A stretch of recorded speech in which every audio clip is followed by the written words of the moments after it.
El Coyur, de Joan Manuel Serrat. Soplaban vientos del sur y el hombre emprendió viaje. Su orgullo, un poco de fe y un regusto amargo fue su equipaje. Miró hacia atrás y no vio más que cadáveres sobre unos campos sin color, su jardín sin una flor y sus bosques sin un roble.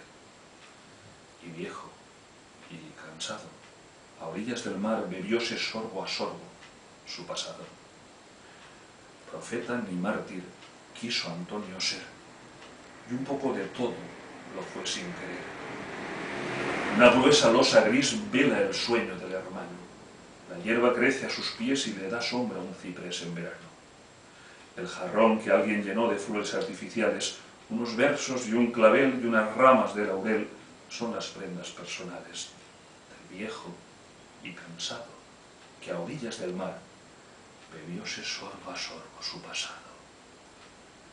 Profeta ni mártir quiso Antonio ser, y un poco de todo